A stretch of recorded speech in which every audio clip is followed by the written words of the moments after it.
ఏమిటి ఋషులు అంటే ఋషి ఇప్పుడు మనం పెట్టుకున్న సాంటారు ఏమిటి నారాయణ ఋషి వర్యులు.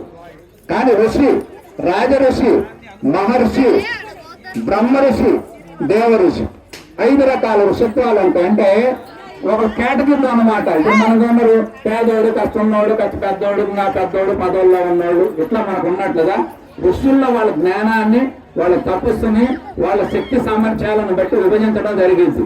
అందులో మన మార్కండేయ మహర్షి దేవ ఋషి, అంటే నారద మహర్షి, ఈయన దేవవల్లుడు, ఇట్లా కొంతమంది సప్త ఋషులు, వీళ్ళందరూ కూడా అంటే దేవతలతో సంభాషించగలరు, దేవతలు కూడా అవసరమైతే శిక్షించగలరు. అంత శక్తి, తపశక్తి సామర్థ్యం కలిగినటువంటి వాళ్ళు దేవ ఋషి అన్నమాట. నారద మహర్షిని తీసుకోండి, ఎక్కడైనా ఏ లోకంలోకైనా పోగలడు ఆయన.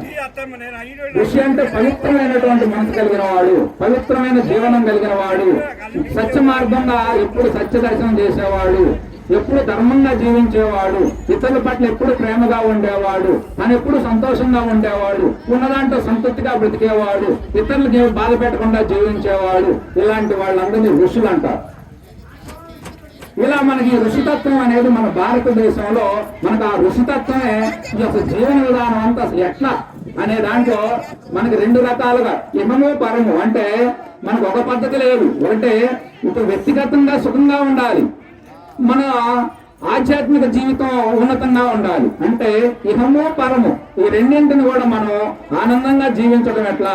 ఇప్పుడు మానవ జీవితం అనేది మనకు వచ్చింది, అందుకని మన మహాత్ములు ఏం చెప్పారు, మన ఋషితత్వం, మన గ్రంథాలు ఇవన్నీ మనకేం బోధిస్తున్నాయి అనే విషయాన్ని తీసుకుంటే మానవుడు శత్రువేద పురుషార్థాన్ని సాధించాలి అబ్బాయి అని చెప్పింది. మన గ్రంథాలు మొత్తం చెబుతున్నాయి. మన గ్రంథాలు ఎన్నున్నాయి సుమారుగా మీకు తెలుసా? మొత్తుగా చెప్పుకున్నా కూడా 4 వేదాల దగ్గర నుంచి ఉన్నాయి. 4 వేదాలు ఉన్నాయి, 18 పురాణాలు ఉన్నాయి, 54 ఉప పురాణాలు ఉన్నాయి, 108 ఉపనిషత్తులు ఉన్నాయి, రామాయణం, భారతం, అనుష్ఠాన ఇతిహాస గ్రంథాలు ఉన్నాయి. మనకు భగవద్గీత చాలా ప్రామాణికమైన గ్రంథం ఉన్నది.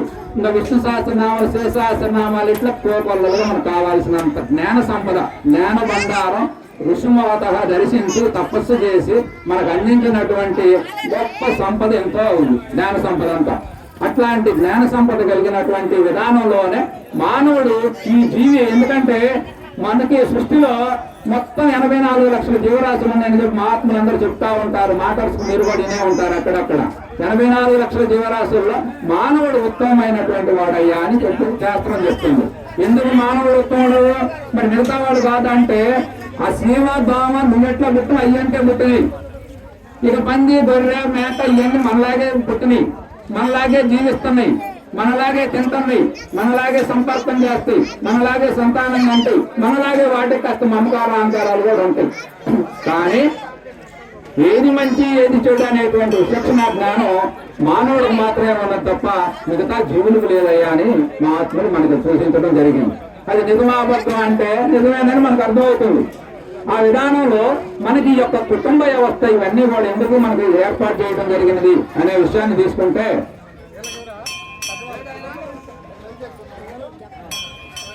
కుటుంబం అనేది సరిగ్గా లేదనుకోండి, జీవన విధానంలో ఎందుకు ఇవన్నీ పెట్టాల్సి వచ్చిందంటే ఈ జీవి వచ్చిన కారణం ఏమిటో తెలుసా? ఆనందంగా ఉండాలి. దీని ఉద్దేశం అది. ఈ జీవి అసలు సృష్టించబడిన కారణం ఏమిటంటే ఆనందంగా ఉండాలి. ఆనందం ఎక్కడున్నది అని అంటే ఏకాత్మ భావనలో ఉన్నది, అంతా కలిసి బ్రతికే జీవించే విధానంలో ఉన్నది. ఇక్కడ చూడండి, హాయిగా మనం అందరం ఈరోజు రకరకాల హోదాలు ఉన్నాయి అందరికీ. సరే, ఒక ఏదో ఒక మీద కులం అనే దాన్ని ఆధారం చేసుకొని ఓకే ఓకే కూర్చోండి. తర్వాత మనందరం కూడా ఏకాత్మ భావనతో కలిసాం. ఇక్కడే పెద్ద భేద భావాలు అందరం కలిసి ఉండటం వల్ల చూడండి ఎంత హాయిగా. నువ్వు వేరు నేను వేరు అనేది చెడగొట్టి ఎందాక చూసాం, చిన్నది ఏదో ఘర్షణ జరిగింది, దానివల్ల అందరూ మనసు చాలా కలత చెంది బాగా అనిపించింది. సరే, ఎవరు తప్పులు ఎవరొప్పులు తర్వాత పెట్టండి. అంటే ఏకం అనే దాన్ని చెడగొడితే, ఏకాత్మ భావన అనేది దెబ్బతింటే ద్వంద్వం అనేది మనకి ఇబ్బంది కలిగిద్ది అనే విధానంలో మనకు. అందుకనే కుటుంబం మానవుడు సుఖంగా జీవించాలంటే చతుర్వేద పురుషార్థాన్ని సాధించాలయా అంటే ధర్మంగా జీవించాలి, ధర్మం ప్రకారమే చేయాలి. ఇప్పుడు మన కార్యక్రమాలన్నీ ఉన్నాయి, ధర్మం ప్రకారం జరిగితే ఎంత బాగుంటుంది. ధర్మం ప్రకారం అర్థం అంటే ధనమును సంపాదించాలి. ఎలా సంపాదిస్తూ? ధర్మం ప్రకారం సంపాదించు, నువ్వు ఏదైనా సాధించు. నువ్వు వ్యాపారం చేయి, వ్యవసాయం చేయి, నువ్వు పండుగనేది. కానీ ధర్మం ప్రకారమే నువ్వు అర్థాన్ని అంటే ధనాన్ని సంపాదించవయా, భూమిని సంపాదించని చెప్పడం జరిగింది. అట్లాగే ధర్మం ప్రకారమే కామం అంటే, కామం అంటే ఏమిటి? కోరికలు. నువ్వు కోరికలు ఏమైనా తీర్చుకో, కానీ ధర్మం ప్రకారం తీర్చుకోవాలి. ధర్మం తప్పిందనుకోండి, ఇందాక ధర్మం కాదు, అధర్మం. అది చాలా తప్పు. ఆ విధానంలో రావటం వల్ల చూడండి అందరూ దాన్ని మనం వ్యతిరేకించము. అదే ధర్మం ప్రకారం అయితే దాన్ని అంగీకరిస్తాం. అందుకని మన భారతీయ తత్వం అంతా మనకి ఏం చెబుతుందంటే, నువ్వు ధర్మం ప్రకారం జీవిస్తే నువ్వు 100 మందిని హత్య చేసినా కూడా హత్య కాదని చెప్తుంది. మనకు శ్రీకృష్ణ భగవాను చరిత్ర అంతా తీసుకుంటే మనకు అదే కనపడుతుంటది. భారతంలో 18 అక్షోహిణి సైన్యం మొత్తం దుర్మరణం చెందడం జరిగింది. అయినా అది ఎవరు చంపినట్టు కాదు, చచ్చిపోయినట్టు కాదు. ఎందుకని? ధర్మబద్ధమైన యుద్ధం జరిగింది అంతే. అందుకని ధర్మం ప్రకారం అనేది జీవించాలయా అని చెప్పారు. ఇంకొకటి ఒకటి ముఖ్యమైనది ఏమిటి? 4వది అంటే మోక్షం. ఈ మోక్షం అనేది ఏమిటి? మోక్షం అనేది మనం వింటా ఉంటాం తరచూ పదాల్లో. ఈ మోక్షం అనేది ప్రపంచంలో ఎవరికి తెలియనటువంటి రహస్యం మన ఋషులు మనకు కనిపెట్టించారు. అంటే ఏమిటి? ధర్మము మోక్షం అనేది మనకు చాలా ప్రధానమైనది. అర్థకామాలు అనేది మధ్యలో ఉన్నాయి. అంటే నువ్వు అనుభవించాలి, తప్పేమీ లేదు. కానీ ఏది అనుభవించినా ధర్మం ద్వారా మోక్షాన్ని పొందాలి. మోక్షం అంటే ఏమిటి? మానవ జన్మ ఎందుకు వచ్చిందో దాని యొక్క రహస్యాలు ఏమిటో నీకు తెలియాలి.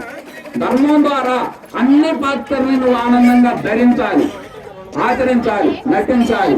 కానీ మోక్ష జ్ఞానం అంటే అన్నింటిలో నుంచి విడిపడి బయటికి రావడం ఎట్లా తెలుసుకోవాలి. అంటే పోవటమే కాదు, రావటం కూడా తెలియాలి. ఇప్పుడు పద్మయోగంలోకి అభిమన్యుడు పోయిండు, కానీ రాలేకపోయాడు. అది అర్జునుడు పోయిండు, ఆశ్రయించుకొని బయటకు వస్తుంది. రావటం తెలియాలి, రాకపోకలు. అందుకని జీవన విధానంలోనైనా నువ్వు ఏ పనిలోనైనా నువ్వు ఏమైనా చెయ్యి, అవన్నీ కూడా చెయ్యటం నీకు తెలియాలి, వదిలించుకోవడం తెలియాలి. ఇతర మతాలన్నీ చెప్పింది ఏమిటంటే ఇది తీసి అది చేయటం. అంటే అంతకుముందే తాగుబోతాడో తిరుగుబోతాడు అనుకో, అతను మంచివాడిగా మార్చటం. కానీ మన తత్వం, మన జ్ఞానం, మన కృష్ణతత్వం అంటే ఏం జరుగుతుందంటే నువ్వు అన్ని చేస్తూ దేనికి అంటకుండా ఎలా బ్రతకాలో నేర్పుతుంది మనకి. అట్లా ఏకత్వంలో భిన్నత్వం ఏకత్వం, అదే భారతీయ తత్వంగా అద్భుతమైనటువంటి తత్వం అంతా మనం కొనసాగుతా ఉన్నది. అందుకని అందులో నుంచి వచ్చిందో మన ఈ కుటుంబ వ్యవస్థ అంతా కూడా, కుటుంబం అంతా కూడా అంత మన విలువలతో కూడుకొని ఉంటుంది. మన కుటుంబం అంతా త్యాగం మీద ఆధారపడి ఉంటుంది. మన రామాయణం, రామచరిత్ర, సీతమ్మ తల్లి ఆదర్శం, ఇవన్నీ మనకి గొప్పగా ఉంటాయి. మన రామాయణం తీసుకోండి, రామాయణం ప్రతి పాత్ర ఎంతో ఆదర్శంగా గొప్పగా ఉంటుంది. అంటే ఒక భార్య ఎలా ఉండాలి, భర్త ఎలా ఉండాలి, ఒక తండ్రి ఎలా ఉండాలి, కొడుకు ఎలా ఉండాలి, అన్నదమ్ములు ఎలా ఉండాలి, ఇట్లా కుటుంబ వ్యవస్థ అంతా కూడా ఎంత గొప్పగా ఉంటే బాగుంటుందో అవన్నీ కూడా మనకి నేర్పుతా ఉన్నది రామాయణం. ఇట్లాంటి కుటుంబ వ్యవస్థ ఇదంతా కూడా మనకు చాలా విలువైంది. కాబట్టి ఈ కళ్యాణం అనేది వాస్తవానికి ఇప్పుడు వారికి జరిగిన కళ్యాణం కాదు, అది లోక కళ్యాణం. లోక కళ్యాణం అంటే ఏమిటి? మనందరి కళ్యాణం. లోకంలో ఉన్నది కదా మనం ఉన్నది. అందుకని ఆ కళ్యాణం అంతా మనకి ఏం చెబుతున్నదంటే మీరందరూ ఐకమత్యంగా ఉండాలి, అందరూ ఒకరికొకరు సాయం చేసుకోవాలి, ఒకరినొకరు అర్థం చేసుకోవాలి, ప్రేమగా ఉండాలి. ఇవన్నీ మనకి కళ్యాణం కట్టాలని ఆ రకంగా నేర్పుతా ఉంటాం. ఆ రకంగానే మనకి ఇంకా దేవాలయ వ్యవస్థ అనే విషయానికి వస్తే, దేవాలయాలు అనేది మనకి పూర్వం ఆశ్రమాలు ఉన్నాయి, ఆ తర్వాత పీఠాలు వచ్చినాయి, మఠాలు వచ్చినాయి, మందిరాలు వచ్చినాయి, దేవాలయాలు వచ్చినాయి. ఇవన్నీ కూడా మానవుని యొక్క ఉన్నతమైనటువంటి స్థానానికి ఎట్లా ఎదగడానికి ఉపయోగపడేది దేవాలయ వ్యవస్థ. దేవాలయం అంటే అందులోనే విద్యాలయాలుగా ఇట్లా అనేక రకాలుగా దేవాలయాన్ని మన వాళ్ళు అనేక రకాల సామూహికమైనటువంటి విధానంలో దైవత్వాన్ని మానవుడు ఆ అనుభూతి అది పొందాలి అంటే ఆ యొక్క దేవాలయం ద్వారా పొందొచ్చు అని చెప్పి మనకి ఈ యొక్క ఏకాత్మ భావనకి శిఖరంగా ఈ దేవాలయ వ్యవస్థ ఇవ్వడం జరిగింది. ఈ మధ్యకాలంలో మనకి ఈ మత మార్పిళ్ళు అనేది విపరీతంగా జరుగుతుంది. మీ అందరికీ తెలుసు, పూర్వం భారతదేశంలో మనం అక్కడే ఉన్నాం. కానీ ఆ తర్వాత పరదేశాల నుంచి అనేక రకాల మతాలు వచ్చి అనేక రకాలుగా చేసి ఇవాళ చిన్న పల్లెటూరు గ్రామాల్లో కూడా 2-3 చర్చలు ఉంటాయి, మీకు అందరికీ తెలుసు. కానీ దానివల్ల ఏమవుతుందంటే ఏకాత్మ భావన దెబ్బతింటుంది. వాళ్ళ బోధలు విపరీతంగా పెరుగుతా ఉన్నాయి, మనం పట్టించుకోవట్లా. మనం దేవాలయాలు ₹1 ఖర్చు పెట్టరు, మన వాళ్ళు కడతారు, వాళ్ళ పడేస్తారు, వెళ్ళిపోతారు, ఉపయోగం లేదు. అందుకనే కుటుంబం బాగుండాలంటే ఒక నియమం అన్నది. కుటుంబం బాగుండాలంటే ప్రతిరోజు మీ ఇంట్లో దీపారాధన కార్యక్రమం ఉండాలి. సాయంత్రం పూట మీరందరూ మహిళలు పొలం పనులు చేసుకోండి. కనీసం మీరు ఉదయం మనం బ్రాహ్మణులాగా ఏదో తెల్లారుదామని ఏపుదామని లేదు, చేయాల్సిన పని లేదు.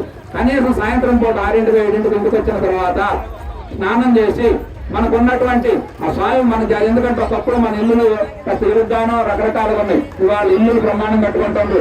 దేవాలయాలు పీఠాలు ప్రతి ఇంట్లో ఉంటున్నాయి.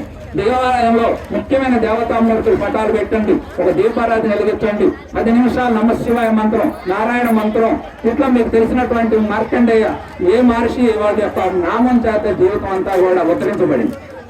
కొన్ని కోట్ల సంవత్సరాలు ఎట్లా బ్రతుకుండగలడు మనిషి? అట్లాంటి ఋషత్వం ద్వారా మనం కూడా అలాంటి చిరంజీవత్వాన్ని పొందొచ్చు అని చెప్పి మన మహాత్ములు ఆదర్శం అమ్మా. ప్రతిదీ కూడా ఎలా ఉంటుందంటే మనం ఏదో మహిమలు కాకుండా ఋషిని చూస్తూ ఇలా ఉండాలా, అర్థంలాగా ఉండాలి. జీవిత సిస్టంతో ఒక అర్థం లాంటిది. దాని చూసి కానీ ఇప్పుడు మన అర్థంలో చూసామనుకోండి, ఇక్కడేదో జరిగిందా, లేకపోతే ఇక్కడేదో పొట్టు పక్కకు పోయిందా, ఇట్లా సరి చేసుకోవచ్చా అనేది మనం ఎట్లా సరి చేసుకుంటామో మహాత్ముల జీవితాలు పెట్టి మన జీవితాన్ని కూడా అట్లా సరి చేసుకోవచ్చు. అట్లా చక్కగా ఇంట్లో దీపారాధన కార్యక్రమం చేసుకోండి. 10 నిమిషాలు మీరు అక్కడ కూర్చొని కాస్త నామం, అమ్మవారి నామం, అయ్యవారి నామాలు, ఏవో నామం చెప్పండి. మీ ఇల్లు ఎంత సుభిక్షంగా ఉంటుందో ఆలోచించండి. అలాంటి చేసుకునేటువంటి పూజా కైంకర్యాలు ఎన్నో ఉన్న మనసు మెత్తగా ఉంటుంది, పిల్లలతో బాగుంటుంది, కుటుంబం బాగుంటుంది, ఒకరి పట్ల ఒకళ్ళు అన్యోన్యంగా ఉంటారు, వాళ్ళ కుటుంబాలు ప్రమాణంగా ఉంటారు, వాళ్ళ పిల్లలు బాగా చదువుకుంటారు. తల్లిదండ్రులు బాగుంటే పిల్లలు బాగుంటారు. తల్లిదండ్రులు బాగలేరనుకోండి పిల్లలు బాగోరు.